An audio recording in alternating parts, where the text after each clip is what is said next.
Shalom, selamat siang Bapak Ibu Saudara yang dikasihi Tuhan Yesus Kristus. Selamat kita berjumpa kembali dalam renungan pada siang hari ini.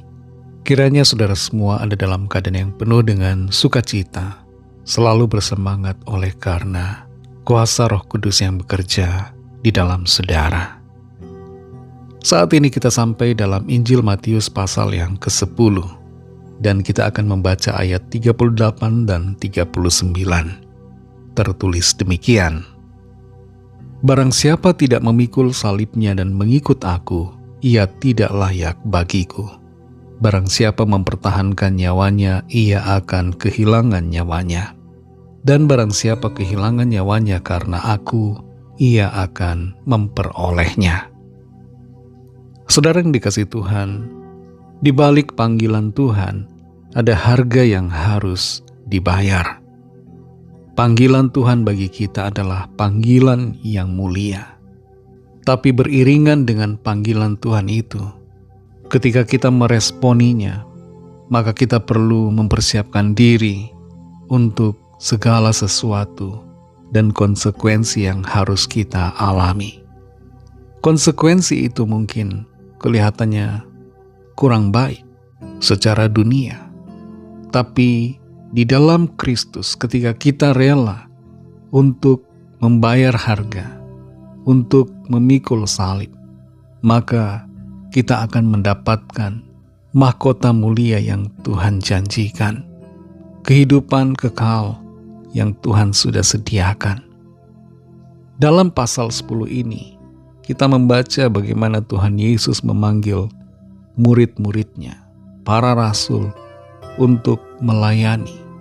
Dan Tuhan mengutus mereka untuk menjangkau jiwa-jiwa bagi kerajaan sorga.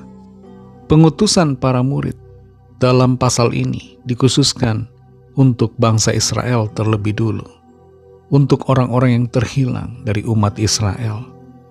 Tapi sebelum Tuhan Yesus naik ke sorga, setelah kebangkitannya, Tuhan Yesus memberikan pengutusan yang baru, yaitu untuk menjangkau semua bangsa, menjadikan semua bangsa menjadi murid Kristus.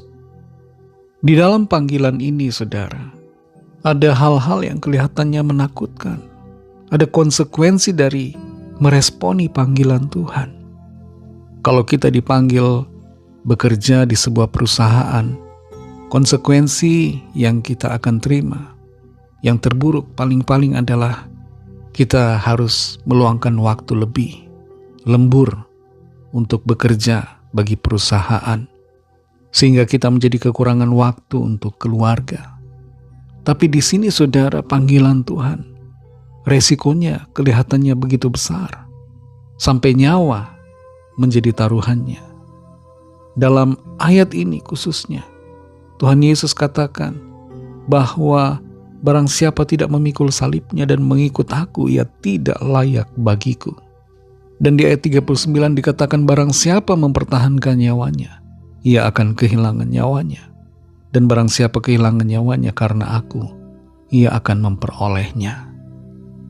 Ada orang-orang yang mau dan rela memberikan nyawanya bagi negara.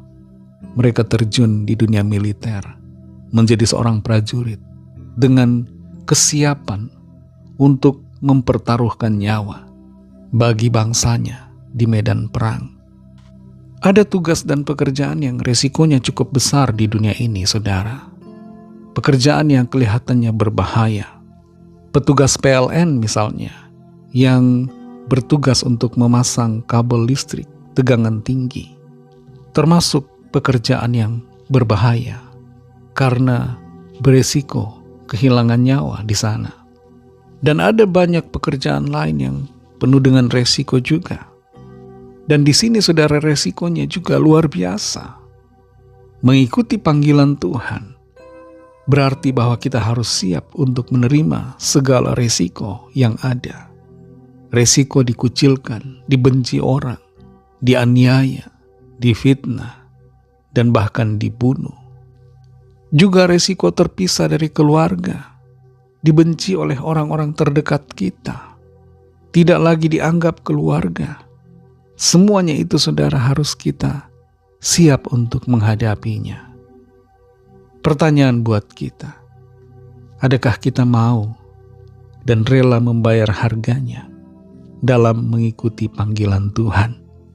Ataukah kita lebih memilih untuk tidak meresponi panggilannya dan mengikuti keinginan diri sendiri? Sekalipun ada harga yang harus kita bayar dalam mengikuti panggilan Tuhan, namun di balik itu semua, saudara, ada kemuliaan yang Tuhan sediakan. Keselamatan dan hidup kekal menjadi bagian kita yang setia mengikuti panggilan Tuhan dan terus berpegang dalam iman sampai akhirnya. Mari kita berdoa. Terima kasih Tuhan Yesus untuk firman-Mu yang sudah kami dengar. Kami bersyukur karena firman-Mu menolong kami untuk mengerti bahwa dalam setiap panggilan Tuhan, ketika Engkau memanggil kami dan kami mengikutinya, ada harga yang harus dibayar. Mampukan kami Tuhan untuk rela, taat melakukan panggilan-Mu, dan terus setia dan bertahan sampai akhir. Sekalipun ada resiko, ada hal-hal yang kelihatannya menakutkan yang harus kami hadapi. Kuatkan kami, Roh Kudus, untuk teguh dalam iman, setia dalam panggilan-Mu ya Bapa. Berkatilah kami di sepanjang sisa hari ini, dalam segala tugas aktivitas kami. Berkati dan melindungi kami semua. Terima kasih Tuhan Yesus. Dalam nama-Mu yang kudus, nama Tuhan Yesus Kristus kami berdoa. Haleluya. Amin. Puji Tuhan, saudara yang dikasihi Tuhan. Tuhan Yesus memberkati saudara semua. Sampai jumpa kembali di hari Senin depan dalam renungan yang berikutnya. Haleluya.